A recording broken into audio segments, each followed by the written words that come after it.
Hello, beautifuls. It is Olivia Grace, and welcome back to the Master Manifestors channel. Today's video is going to be a little bit different. I think I mentioned in another video how I've been reading Joseph Murphy's book, How to Use Your Healing Power. And it's honestly one of the best books that I've read on manifestation. He's specifically obviously talking about healing. He's specifically kind of translating stories in the Bible or analyzing stories in the Bible. But it really just, I feel like it can be applicable to any manifestation. As I've just been learning like how to heal the body, I just feel like it's kind of something that could be seen as more difficult. But when you really see how your mind is influencing literally everything, even your body, which we all know, law of assumption, but really being able to manipulate it in ways that would seem impossible, you can take that and put that to your other manifestations. So I knew, like, when I was reading it, I knew I wanted to share some of it with you guys.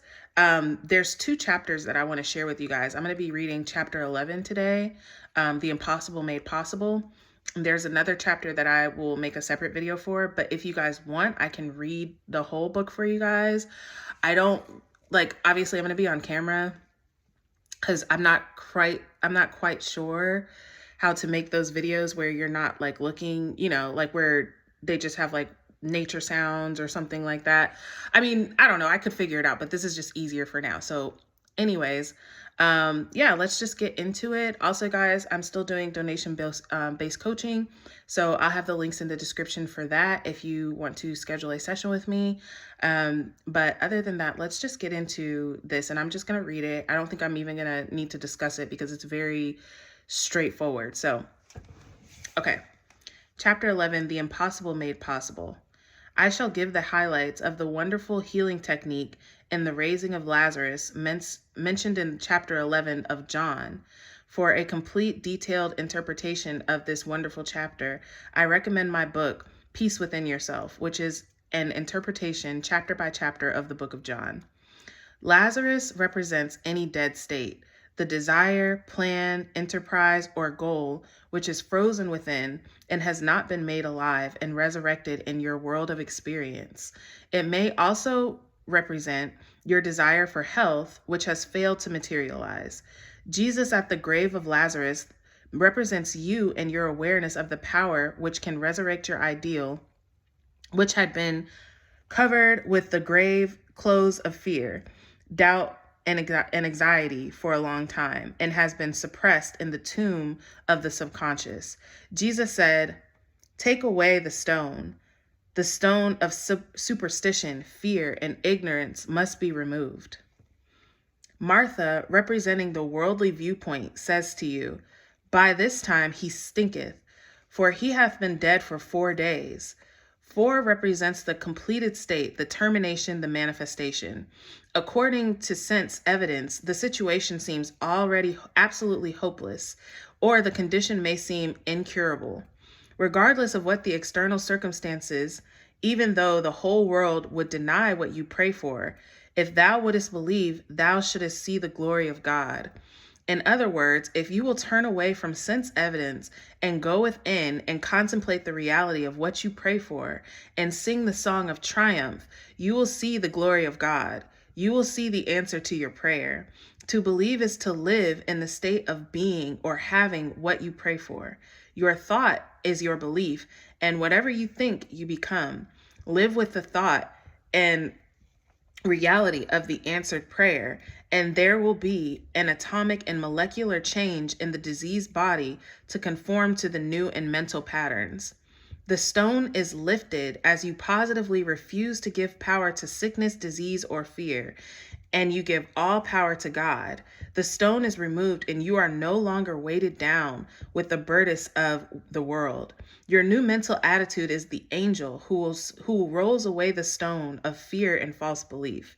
You are now Jesus, lifting up your eyes, saying, "Father, I thank thee that thou hast heard me, and I know that thou hearest me always."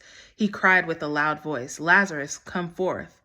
John chapter 11, verse 41 through 45. These latter verses give a magnificent formula for prayer. The thankful attitude works miracles. Many years ago, a friend of mine who had tuberculosis took these wonderful words of the Bible. I thank thee, Father, that thou hast heard me, and I know that thou hearest me always. He reasoned it out this way. His human father always gave him whatever he promised him. At one point, his father promised him a trip to France. He lived in Ireland. The trip was to take place in August, but the promise was made in May. He remembered how joyous and enthusiastic he was. He recalled bubbling over with expectancy and being thrilled beyond words. This happened even though the trip had not taken place. All he had was the promise. He knew it was certain because his father never failed him. He said to himself, why shouldn't I be thankful and grateful to my heavenly Father for the promise of perfect health? For I know that he hear me always. I will restore health unto thee, and I will heal thee of thy wounds, saith the Lord. 2 or 3 times a day he would still his mind, relax, and let go. Then he would imagine he was talking to the invisible healing power presence within, and he began to whisper, thank you, over and over again. He did this until his mind was saturated with the feeling of thankfulness. At the end of 3 weeks, the Sputnum tests and all others were completely negative. He cast God's spell over himself. He became magnetized as he contemplated the harmony and perfection of God, which he knew would be experienced by him, as it was already given to him by God. When he contemplated the peace, order, and healing power of God within him, there was a complete rearrangement of the atoms in his body. He became like a magnetized piece of steel, which draws to itself other steel and not nickel and other metals. In the diseased state, he was demagnetized. The atoms were still present, but he ceased to vibrate harmony, health, and peace. His feeling of thankfulness and sense of confidence in the one healing power drew like a magnet the conviction that made him healthy, vital, harmonious, and whole. Like the man mentioned above, give up the false belief that any other powers can make you ill without your consent. Contemplate what you want to be happy, healthy, radiant, and strong. Identify yourself with these qualities and accept nothing else. Give up completely all fear and any other so-called causes or powers. Reject categorically and dynamically all false beliefs. Turn in confidence to the supreme power which within which moves as your feeling, your faith, and trust. When you do this, you are becoming a marvelous man. When you do this, you are becoming a marvelous mental and spiritual magnet. You will inevitably attract harmony, health, peace, and joy. The 3 steps in raising Lazarus from the dead are recognition of your consciousness as supreme cause. That's number 1. Number 2, accept the idea of perfect health and live with it in your mind. To believe is to live with the idea, make it alive. Number 3, the inevitable conviction which follows the previous 2 steps. You are now filled with the feeling of being what you want to be. Your mood is now one of authority, and you say inwardly, Lazarus, come forth. This is the command from the inside of the one who knows I and my Father are one. So that's the chapter. And I decided while I was reading that I am going to talk about this, and kind of because I know he's specifically talking about healing.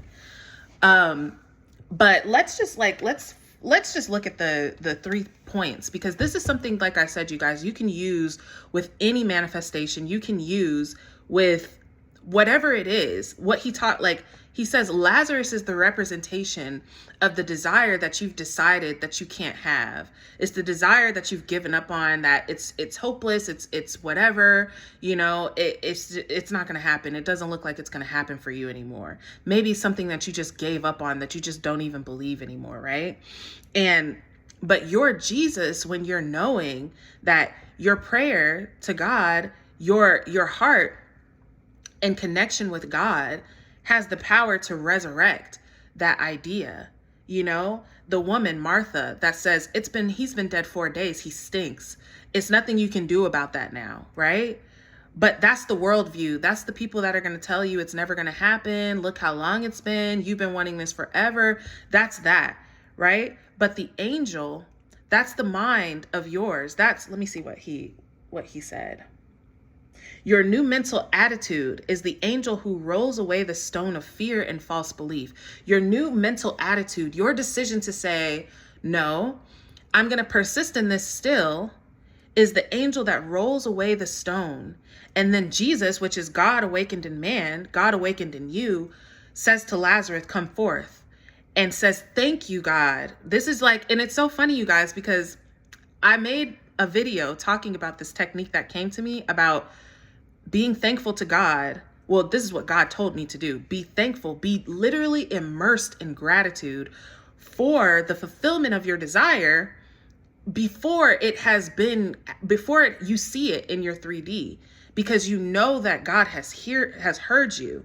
Okay. When you know that your Father and you are one, and you know that he hears you, right?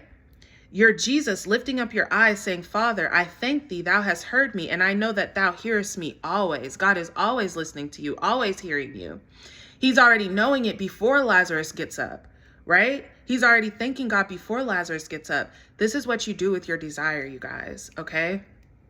So I think that's like self-explanatory enough. I'm not going to keep going on and on and on, but I mean, this is like deep, y'all. Like Joseph Murphy is low-key slept on. I'm not even gonna lie. Like I've never read, I mean, I think everybody knows like The Power of Your Subconscious Mind. That's like Joseph Murphy's like popular book. But this, I've never even heard of this book. I just, of course, you know, God led me to this book, but I mean, it's one of the, if not, I can't say the most because I've read so many books, but it is definitely top 3 books on the topic of manifestation. And I'm reading it for free. There's a website called archive.org where you can, it's like a online library, and you can like borrow books on there.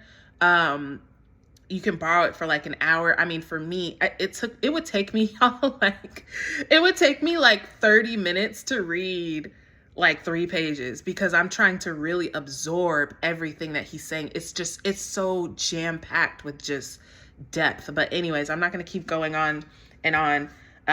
But yeah, you guys, if you like this, like it. If you want me to make more videos like this, I do have another one that I'm going to make anyway.